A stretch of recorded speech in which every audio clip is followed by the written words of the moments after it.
He was, I am told, quite fearless. One of the things that I was taught was love for country, duty to the country. Whenever I was asked, I'm just interested in guess, Nanda, what are you? I say, I'm a Kor. No, they're not. You are an Indian first.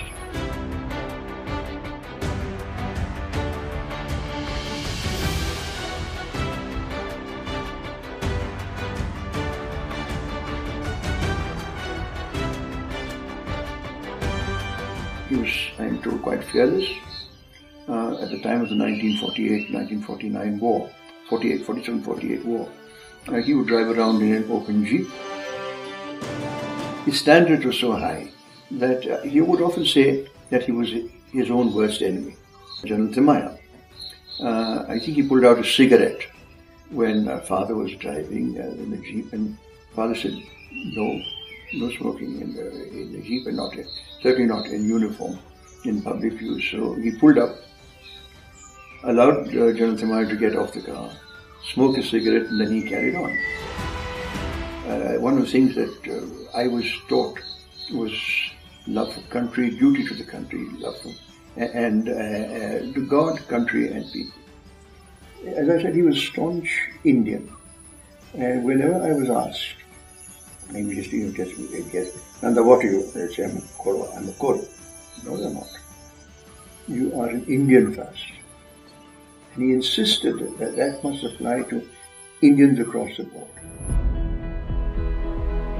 When he retired from the army in 1953, it's traditional, customary that the outgoing officer, irrespective of whatever his rank is given a farewell gift. So he was presented he was asked what would he like? Would he like a silver tea set or a coffee set or whatever?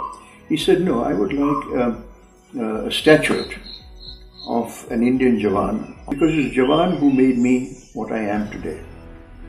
As a result, after he retired, every morning, having got ready for breakfast, he would come and stand in the drawing room and first of all say a silent prayer to his parents. He had portraits on either side of the statue, and then he would salute the Jawan and say, thank you for making me who I am. He had a pretty good relationship as Commander-in-Chief with Nehru. And in fact, when my grandfather came to visit Dad in Delhi as Commander-in-Chief, he expressed a desire to go and call on the Prime Minister. The Prime Minister said, no, I will come and call on my father, which he did. Thereafter, I do remember one particular occasion when when the Prime Minister had a very private dinner, farewell dinner to father just before he demitted office. And a cousin of mine, my sister and I were also invited to that dinner. And we sat at the same table, Father and Nehru on one table, there, probably one other table, and three tables. And we were entertained by Krishna Menon, who sat at our table. And he insisted that as anyone who sat at his dining table must be properly dressed. And in his idea of properly dressed, you must wear a tie and jacket or a bangala. He himself would always be dressed in a suit for breakfast and lunch, a light colored suit maybe, but dinner was always either a dark colored suit or a bangala.